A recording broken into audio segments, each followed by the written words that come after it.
आप सभी का स्वागत है आपके चैनल हिडन सीक्रेट्स में।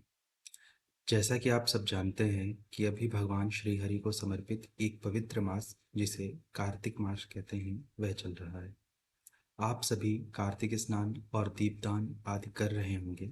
इसी परिप्रेक्ष्य में आज हम आपको भगवान श्री हरि को समर्पित एक ऐसे दिव्य स्त्रोत के बारे में बता रहे हैं जिसका यदि कार्तिक मास में पाठ किया जाए तो यह व्यक्ति को महान दरिद्रता से भी मुक्ति दिलाता है। इससे गंभीर रोग नष्ट हो जाते हैं, व्यक्ति में आकर्षण पैदा होता है और भी बहुत सारे इसके लाभ हैं जो इसके फल कथन में कहे गए हैं। तो आइए श्रवण करते हैं इस पाठ का फल कथन, फिर जानेंगे इसका पाठ और इसके प्रयोग की विधि। इस सहस्त्र नाम का केवल स्मरण करने मात्र से ही व्यक्ति के संचित पापों का नाश हो जाता है। यह पाठ विशेष रूप से वैष्णव भक्तों के लिए अत्यंत प्रिय है और इसके पाठ से सभी बड़े रोगों का निवारण हो जाता है, चाहे वह शारीरिक हो या मानसिक। हर प्रकार के रोग का समाधान इसमें निहित है। यह पाठ वैष्णवों के लिए एक पूर्ण सुरक्षा कवच की तरह कार्य करता है। इस सहस्त्र नाम का पाठ करने से ब्रह्म हत्या, शराब पीने का दोष, पर स्त्री गमन, दूसरे का धन चुराना, दूसरों के प्रति द्वेष आदि जैसे जो गंभीर पाप होते हैं वह भी नष्ट हो जाते हैं।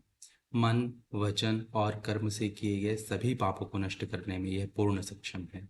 अर्थात चाहे किसी भी तरह का पाप आपका बना हो, यदि आप पूर्ण समर्पण के साथ इसका पाठ करते हैं तो अवश्य आपको उसके दोषों से मुक्ति मिल जाती है। वैष्णव भक्त अत्यधिक गरीबी से पीड़ित है, उनके लिए यह पाठ अत्यंत फलदायी है। यदि वह कार्तिक मास की रात में इस पाठ को नियम पूर्वक करते हैं तो उनकी गरीबी दूर हो जाती है।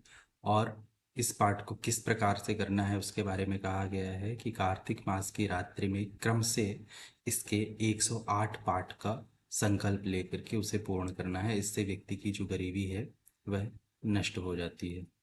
कार्तिक मास की रात में पीला वस्त्र धारण करके सुगंधित पुष्प और चंदन से इस सहस्त्र नाम स्तोत्र की पुस्तक की पूजा करनी चाहिए। श्री राधा रानी जी का ध्यान करते हुए पुष्पों से सहित इस सहस्त्र नाम स्तोत्र का पाठ करने से अक्षय फल की प्राप्ति होती है। शुक्ल पक्ष और कृष्ण पक्ष के साथ साथ कुहू संक्रांति के दिन भी इस सहस्त्र नाम का पाठ करने से व्यक्ति को विशेष फल की प्राप्ति होती है। इस सहस्त्र नाम योग का पाठ करने से व्यक्ति के अंदर दिव्य आकर्षण की शक्ति पैदा हो जाती है।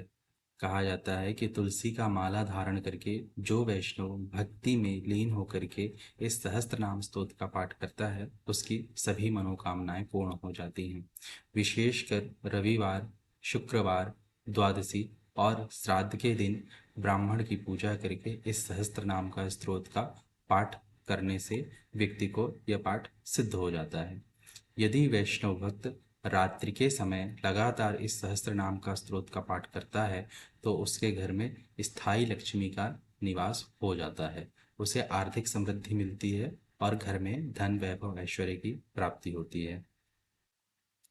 इस सहस्त्र नाम का यदि अनवरत पाठ किया जाए तो यह विशेष आकर्षण प्रदान करता है, अर्थात व्यक्ति के अंदर अद्वितीय आकर्षण और व्यक्तित्व पैदा हो जाता है।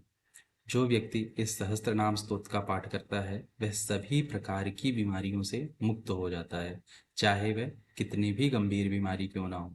इसके साथ ही बंधन से भी मुक्त हो जाता है।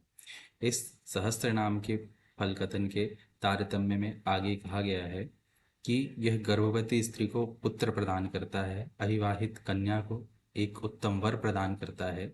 इसके अलावा यह राजा और बड़े बड़े लोग भी इस पाठ को करने वाले के वश में हो जाते हैं। व्यक्ति को मान सम्मान, समाज में प्रतिष्ठा आदि की प्राप्ति होती है। इस सहस्त्र नाम स्तोत्र के पाठ करने से अश्वमेघ और वाजपेयी जैसे यज्ञों के करने का जो फल है वह प्राप्त होता है। इस पाठ को करने वाले व्यक्ति की समस्त मनोकामनाएं पूर्ण होती हैं। इस सहस्त्र नाम का पाठ करने से व्यक्ति मारण, मोहन, स्तंभन जैसी षट कर्मों की जो कामना है वह भी पूर्ण करने में सक्षम हो जाता है। एकादशी के दिन इस स्तोत्र का विशेष पाठ करने का फल कथन कहा गया है। इसमें कहा गया है कि यदि कोई व्यक्ति एकादशी के दिन स्नान करके सुगंधित तेल और द्रव्यों से स्नान करके ब्राह्मण को भोजन और दान देकर के तृप्त करता है और इस स्तोत्र का पाठ करता है तो उसे विशेष फल और कृपा प्राप्त होती है। जो व्यक्ति श्री वृंदावन चंद्र श्री कृष्ण का आशीर्वाद चाहता है उसे इस सहस्त्र नाम स्तोत्र का पाठ अवश्य करना चाहिए। ऐसा करने से उसे भगवान श्री कृष्ण की विशेष कृपा प्राप्त होती है। और यदि कोई इस सहस्त्र नाम स्तोत्र का एक सहस्त्र अर्थात 1000 बार पुनरावृत्तियाँ इसका विशेष पाठ संकल्प लेकर के कर लेता है तो उसे भगवान श्री कृष्ण की कृपा से सब कुछ प्राप्त हो सकता है। ऐसा स्तोत्र में कहा गया है कि जिस घर में इस सहस्त्र नाम स्तोत्र की पुस्तक की पूजा की जाती है वहाँ पर कोई बीमारी, भय या दुर्भक्ष नहीं होता है। ना ही उस घर में सर्प, भूत, यक्ष आदि वहाँ निवास करते हैं। श्री कृष्ण, श्री गोपाल सदा उस घर में निवास करते हैं और भगवान श्री कृष्ण अपने भक्तों पर अपनी कृपा बनाए रखते हैं। अब जानते हैं इस पाठ को करने का विधान। तो जैसा कि आपने फलश्रुति में सुना होगा, इसमें कहा गया है कि कार्तिक मास में रात्रि में इसके पाठ का विशेष महत्व है। तो कार्तिक मास में रात्रि में 9 या 10 बजे के बाद आप संकल्प लेकर के पाठ आरंभ करें और जिस भी कामना के निमित्त आप पाठ करना चाहते हैं उस कामना के निमित्त पाठ आरंभ करें। आपको इस सहस्त्र नाम स्तोत्र के कम से कम 108 पाठ अवश्य करना चाहिए। इसके लिए आप प्रतिदिन 5 पाठ करने का संकल्प करें और आने वाले 21 दिनों में यह पाठ पूर्ण कर लें।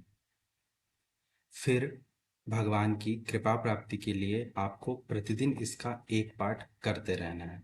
यदि आप प्रतिदिन एक पाठ करने में सक्षम नहीं हैं तो विशेष पर जैसे एकादशी, संक्रांति ऐसे जो विशेष दिन होते हैं आप इनमें इस स्तोत्र का एक पाठ अवश्य करें।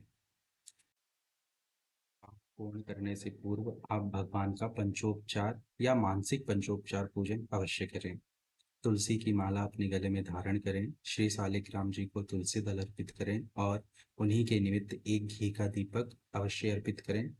आप इस पाठ को तुलसी जी के पौधे के पास बैठकर भी कर सकते हैं, इससे आपको विशेष फल प्राप्त होगा। एक जो विशेष बात है वह यह है कि इस पाठ को करते समय आपको श्री राधा रानी जी का ध्यान करना है अथवा भगवान श्री कृष्ण के युगल स्वरूप का ध्यान करके ही यह पाठ आरंभ करें। अगर आप संस्कृत का पाठ करने में सक्षम नहीं हैं, आपसे संस्कृत नहीं आता है, तो आप केवल भगवान के 1000 नामों का उच्चारण भी कर सकते हैं। इस गोपाल सहस्त्र नाम स्तोत्र के बारे में स्वयं भगवान शिव ने माता पार्वती जी को बताया था और उसे अत्यंत गोपनीय कहते हुए उसे सुरक्षित रखने के लिए कहा था। यह गोपाल सहस्त्र नाम विशेष महत्व रखता है और कार्तिक मास में इसके पाठ का विशेष फल प्राप्त होता है। इस तरह की विशेष जानकारियों के लिए हमारे साथ जुड़े रहिए। तब तक के लिए नमस्कार।